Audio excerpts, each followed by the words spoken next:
Receive my greetings and welcome to the strategic management learning session. Today we begin on a new topic, that is strategic analysis. And during the last topic, we gave an adumbration of the steps in the strategic management process. And the first step we saw is strategic analysis, and that is what we are moving to discuss. Strategic analysis, beginning with the external environment in chapter 5. Then there is internal environment in the subsequent chapter. So you can see, candidates, the syllabus is arranged in a systematic manner. In topic 4, we outlined the strategic management process, which entailed strategic analysis. So today we are beginning on the study of the strategic analysis, beginning with the external environment. 1, policy and administrative framework. 2, political environment. 3, economic environment. 4, sociocultural environment. 5, technological environment. 6, ecological environment. 7, legal environment. 8, key drivers for change. 9, industry and sector analysis. 10, tools for external analysis. Competitor analysis. These are the subtopics. Today we'll focus on the first subtopic, which is policy and administrative framework. Policy and administrative framework.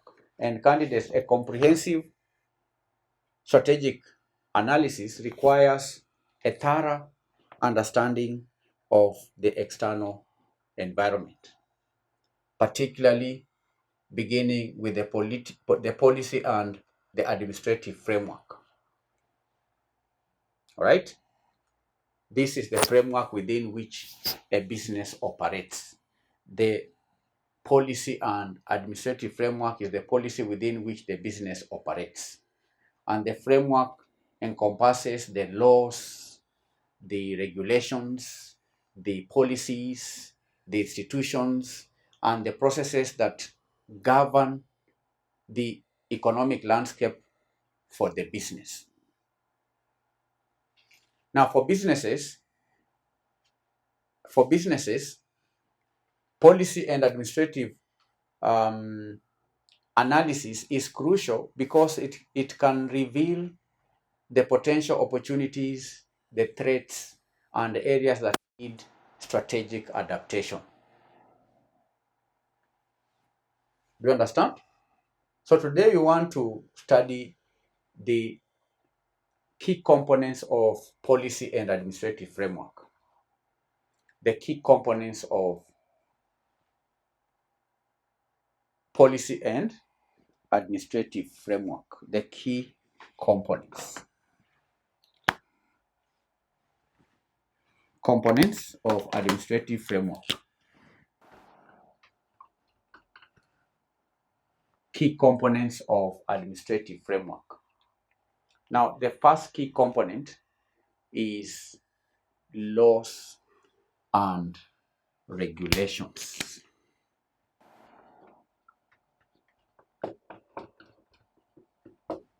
Laws and regulations. These are the formal rules that have been established by the government to regulate business activities, and they cover areas such as taxation, labor laws, environmental protection. We have laws in relation to consumer rights, industry-specific regulations, and so on. So understanding such laws is important and vital for compliance and risk mitigation. So when carrying out an external environmental analysis, one has to consider the laws, the policy and administrative framework, laws and regulations that have been put in place by the government to regulate business activities.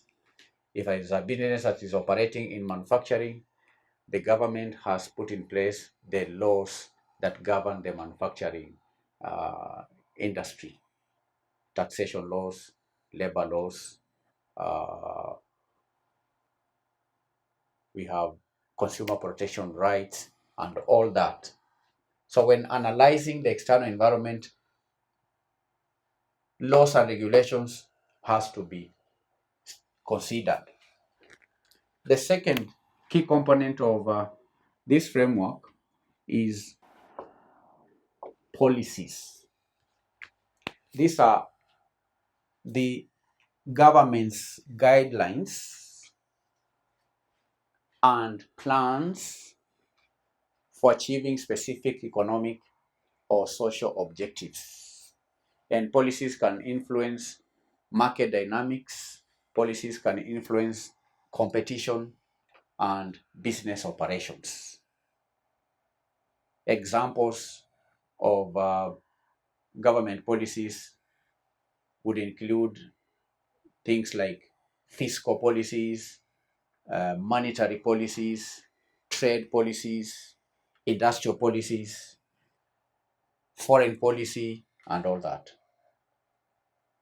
So when conducting the external environmental analysis, one has to consider policies, which is part of the policy and administrative framework.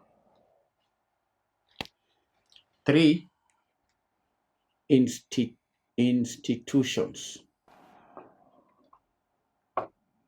Institutions. These are the organizations that are responsible for formulating, implementing, and enforcing laws and policies. So the efficiency and effectiveness of these institutions significantly impact the business environment. The government or the constitution has put in place institutions that can help in the formulation, the implementation, and regulation of government policies. So when analyzing the external environment, the strategic planners ought to pay attention to institutions which form part of the policy and administrative framework. 4, processes. Processes. Now, processes are the procedures and the mechanisms through which laws and policies are implemented. And that would include licensing, permits, approvals, dispute resolution mechanisms, etc. So understanding these processes is essential for navigating the administrative framework. So if you are running a business or if you are a manager of an institution, it's important for you to understand the administrative framework. What are the processes? If you want to obtain licenses or permits, what is the process? What are the requirements?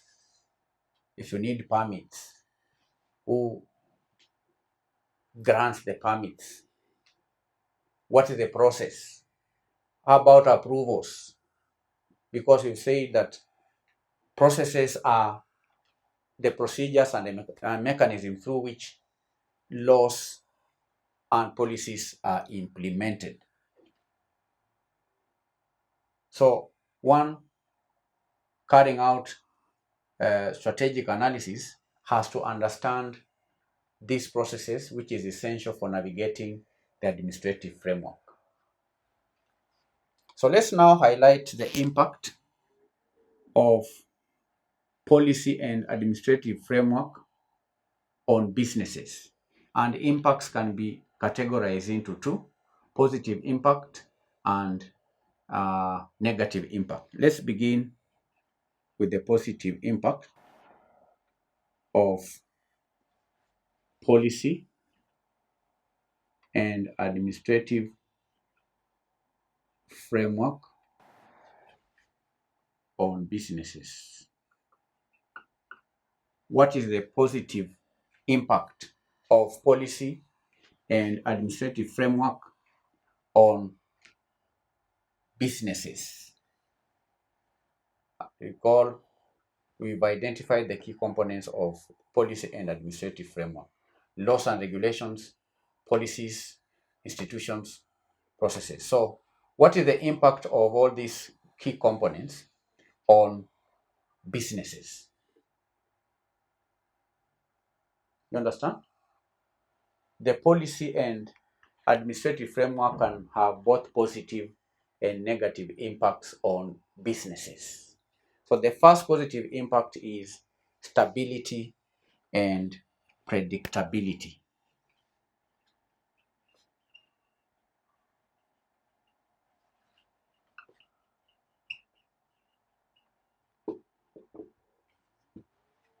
Stability and predictability.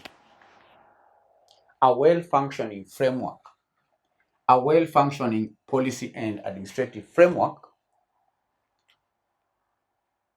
provides stable and a predictable environment, reducing uncertainty and thereby promoting investment. If people know what ought to be done, what are the laws, if the laws are clear and regulations, if the policies are understood, if the processes are in place, then that provides stability and predictability. That's why some multinationals prefer doing business in country A and not country B. Because in country A, you find that the environment is stable and predictable. For example, the taxation policies are predictable. People know what the government would charge in terms of tax. So having a tax system that is predictable, that is stable, attracts investment. So that is a positive impact of having a policy and administrative framework that is functional. A well-functioning framework provides a stable and predictable environment to do business, and it reduces uncertainty. And if that happens, then investment is easy for businesses and individuals or companies. Do you understand? If you are living in Kenya today, you know that there is a debate going on the tax system of the country, and there are people with the view that the tax system ought to be streamlined so that it is stable and predictable, right? So that's the first impact. The second impact is market access and protection. Provides is market access and protection. Market access and protection. Policies can open up new markets for businesses. Policies can also protect them from unfair competition, because a well-functioning policy and administrative framework would have laws even in relation to competition law, which regulates different players in a given industry, and that can offer protection to investors. So that's one positive impact of policy and administrative framework. It can open up markets. It can also offer protection to businesses. 3, incentives and support. Incentives and support. Governments may offer incentives such as tax breaks, subsidies, or even grants to encourage specific industries or activities through policy and administrative framework, incentives and support. 4. Infrastructure development. Infrastructure development. Infrastructure development. Public investments in infrastructure can improve business operations and reduce costs. Through policy and administrative framework, you may have infrastructure development, which can then be positive thing to businesses and individuals doing business. So these are 4 positive impacts of policy and administrative framework. Negative impacts.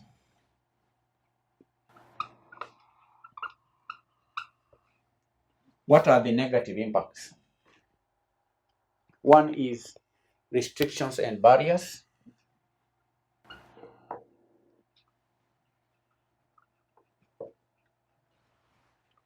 Restrictions and barriers. Laws and regulations can impose restrictions on business activities, thereby increasing compliance costs and limiting flexibility. Too much of restrictions can limit business flexibility. So laws and regulations can impose restrictions on business operations, which can then increase compliance costs and inflexibility. That's one negative aspect of policy and administrative framework. 2, corruption and bureaucracy. Corruption and bureaucracy. Inefficient or corrupt institutions can create delays, increase costs, and deter investments. You recall that we stated that one key element of a policy and administrative framework is institutions. Institutions. And these institutions, if they are corrupt, then they can hinder investments. 3, policy uncertainty. Policy uncertainty.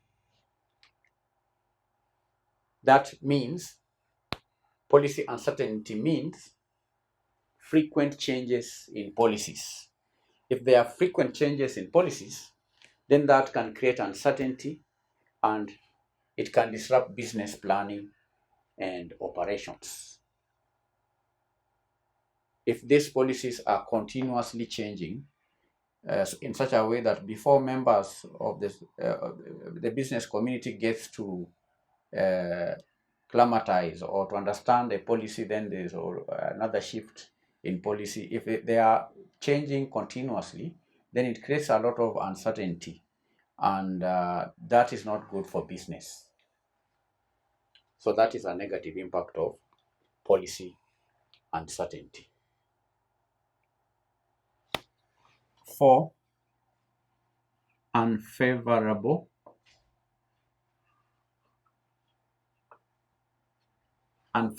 policies. Policies may favor certain industries or companies over others, creating what we call an even playing field, and that is not good for business. Policies can create an even playing field where some companies or industries are favored over others. This is a negative impact. Unfavorable policies. Before then, we had outlined the key components.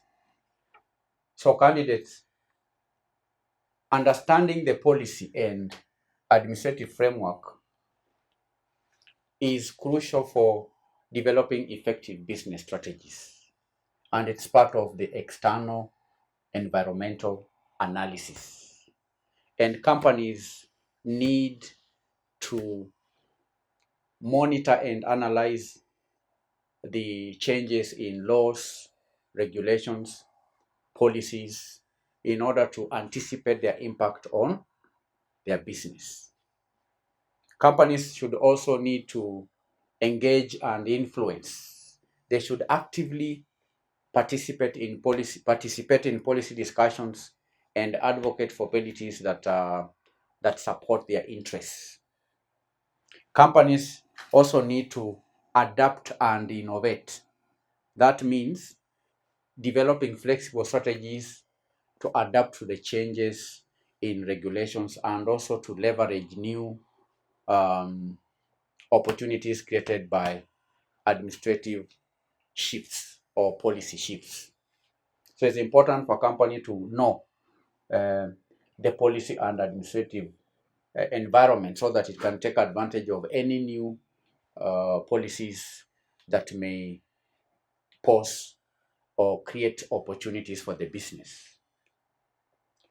I can also say that companies also need to manage risks, and that is by identifying and mitigating risks that are associated with policy and administrative environment, such as regulatory compliance risks and also policy uncertainty risks.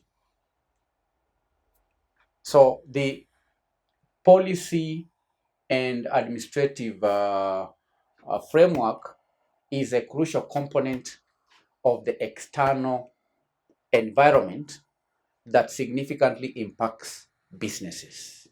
And by conducting a thorough analysis of this framework, companies can make informed decisions, they can develop robust strategies, and they can also navigate the complex landscape of government intervention. So that's all as for strategic analysis, external environment. We've discussed policy and administrative framework. Assignment 1. How do specific government policies and regulations like taxation, trade, and environmental impact business operations and decision making within an industry or sector? 2. What are the potential risks and opportunities associated with changes in the legal and regulatory landscape for businesses operating in a specific region or country? 3. How can businesses effectively engage with policymakers and regulatory bodies to influence policy decisions and advocate for their interests? 4. What are the ethical considerations and potential conflicts of interest that may arise when businesses interact with government officials and regulators? In our next lesson, we are going to discuss the political environment under strategic analysis subtopic. Bye.